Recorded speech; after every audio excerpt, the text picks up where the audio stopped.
What is your host back with my continuation of my 2010 year review continues with Extreme Rules. Oh boy. This was bad. I'm just being perfectly honest. This sucked. It's probably one of the worst Extreme Rules that we ever did. 2020, 2021, they were the worst. Yeah. Anyways, April 25th at the First Maryland Arena in Baltimore, Maryland. Yeah. This was the first Extreme Rules to take place after WrestleMania, so it's still technically a Backlash pay-per-view, but it was technically not, because, yeah. Before the first match, the first match was originally supposed to be a street fight between Triple H and Sheamus, who's on the cover of this show, on this DVD, basically. Well, there was a backstage assault between Sheamus and Triple H. Yeah, backstage assault. WCW backstage assault, anyway? Yeah, the game's not that bad, I thought. So Sheamus beat the hell out of him with a lead pipe. A small-ass lead pipe, not a Scott Steiner lead pipe. So the match was halted until later in the show, basically. So yeah, Triple H was going to current jerk a pay-per-view, but no. I'll get to the sad point about this. And then Show Miz comes out. They ramble on, and Tay Long comes out and says, "We're going to have a gauntlet match, playa." Yeah. So we're beginning with The Miz and Big Show versus R-Truth, John Morrison, and it's in a DQ. So this was the first Extreme Rules period that had a disqualification. The second was Becky and Bianca from 2021. Well, it was technically a gauntlet match, basically. And then they beat Mark Henry and MVP, which by the draft the next night, they split up in the supplemental draft, which I'm not going to talk about that. Because those drafts were before Nash 2008 and Backlash 2009. And then the Hart Dynasty comes in and they quickly defeated Show Miz.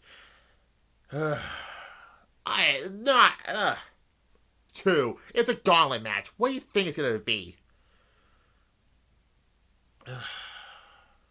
And then we had the best match on the show, so by already. The stipulation is if a hair match where has CM Punk lost, I know he won the match, he would have to be shaved bald. That'll be the next period, by the way.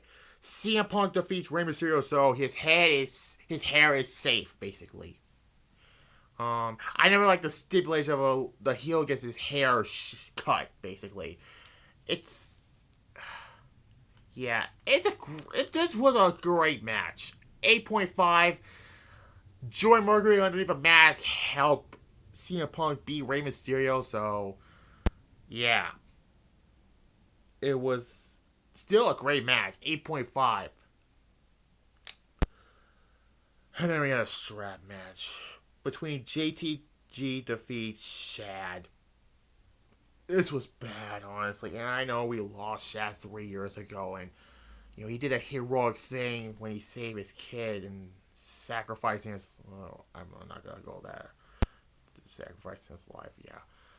But let's be honest, this was a bad strap match. A 0. I never liked strap matches, and I never will. Like the I Quit match, basically. And then we get an Extreme Rules match for the World Heavyweight Championship between Jack Swagger, yes. The SmackDown after WrestleMania, Jack Swagger cashed in his Money in the Bank contract to become World Heavyweight Champion on Chris Jericho.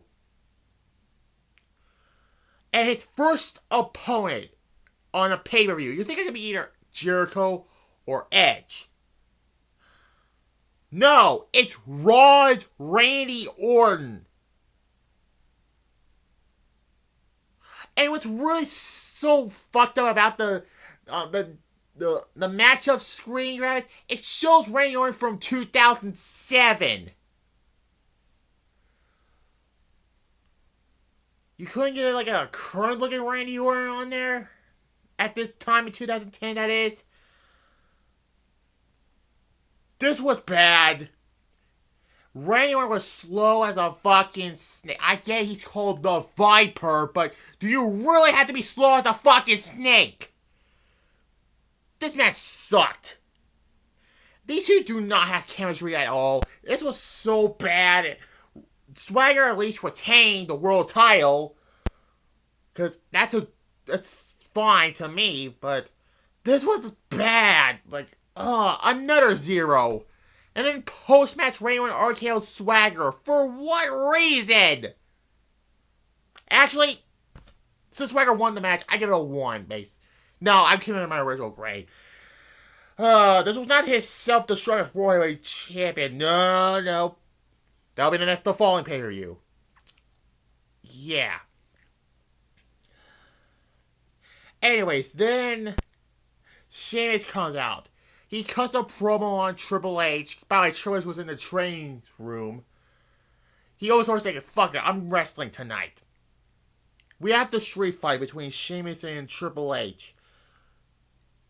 It was a fine street fight. And Sheamus won. So, at least he got his win back from WrestleMania. But, a 6. And this is kind of a disappointment to me, because this is the last year of Triple H's full-time career, because we will not see Triple H again until on the remaining of 2010. One of the main reasons I hate 2010 for WWE, that is. A 6.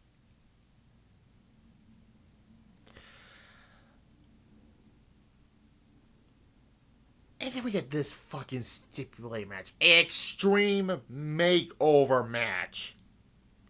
Basically a Extreme Rules match, but it's an Extreme Makeover match. For the WWE Women's Championship, Beth Phoenix defeats Michelle McCool to win the Women's Championship. This again sucked. Matt Striker was fucking cringe as hell. Saying, you cats get off my fence. And I'm like, fuck this match. Fuck this idiot. He's worse than Pat McAfee. Died. 0. Enough said.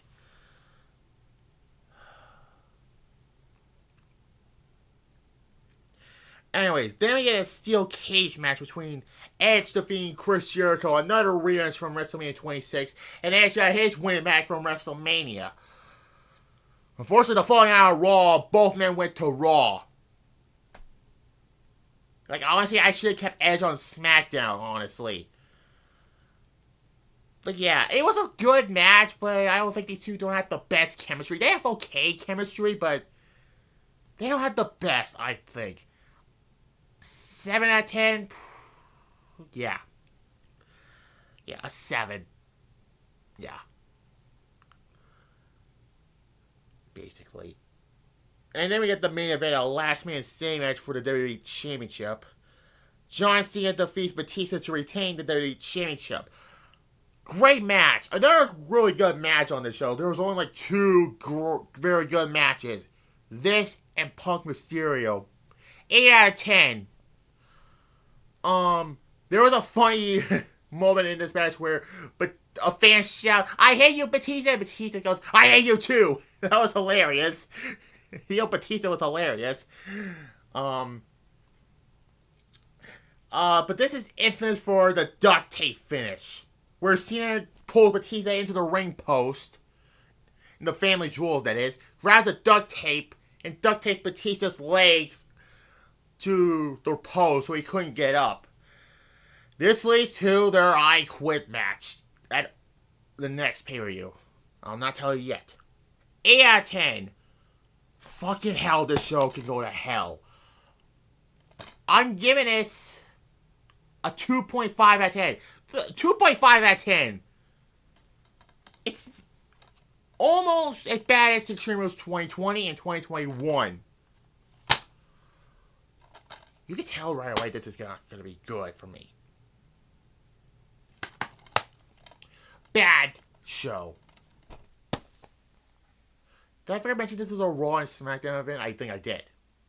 Anyways, next up will be Sacrifice and Over the Limit. Yes. Over the Limit. The many shitty names that he ever came up with. Over the Limit. Shitty name, I call it. Yeah.